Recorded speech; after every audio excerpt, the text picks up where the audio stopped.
On a rainy autumn night, journalist Amna Hassan received a cryptic email from an unknown sender. The message was brief and coded. If you seek the truth behind Egypt's worst disaster, come to the village of Al-Mudaris. But do not touch the book. Attached were geographic coordinates deep in the New Valley Desert. Amna, known for her investigations into the paranormal, couldn't resist her curiosity.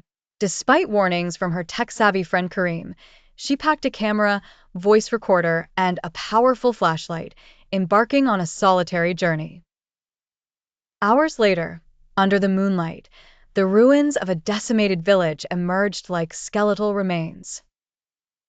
The village resembled a museum of horrors. Abandoned homes with doors hanging on rusted hinges, shattered windows moaning in the wind, and walls scarred by charred handprints and shoe marks, as if fire had devoured its people overnight.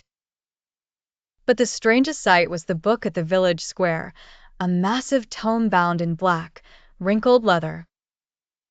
Before she could react, a creaking voice startled her.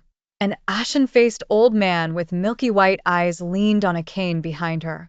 The warning was clear: this book belongs to a realm not our own. Those who read it become part of the darkness, he rasped, vanishing like a ghost. Defiantly, Amna unchained the book.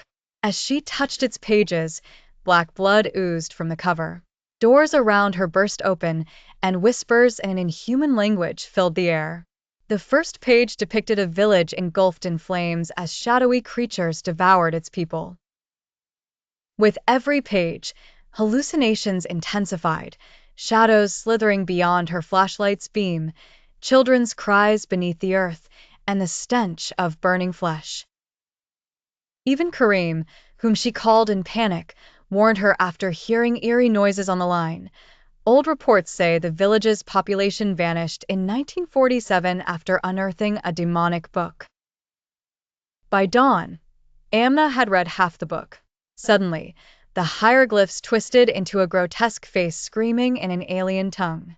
An invisible force pushed her toward a well at the village's edge.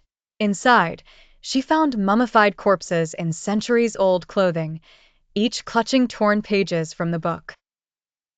She finally understood the curse. The book was a prison for a demon, trapped millennia ago. Anyone who reads it becomes a bridge for its release. The symbols on the walls weren't warnings, they were binding spells. By breaking the chains, Amna had shattered the seal. At sunset, the village turned hellish. Trees consumed themselves in blue flames, and the air filled with screams of unseen entities. Amna, attempting to flee, found her car destroyed. Desperate, she called Karim, but the line died after a blood-curdling scream. Trapped in a house, shadows swarmed outside. The old man reappeared. The book chose you, but perhaps your soul can be saved if you rebuild the seal. He handed her a parchment with symbols to draw in her blood around the book. Amna bled onto her finger and hastily drew the symbols as the entity closed in.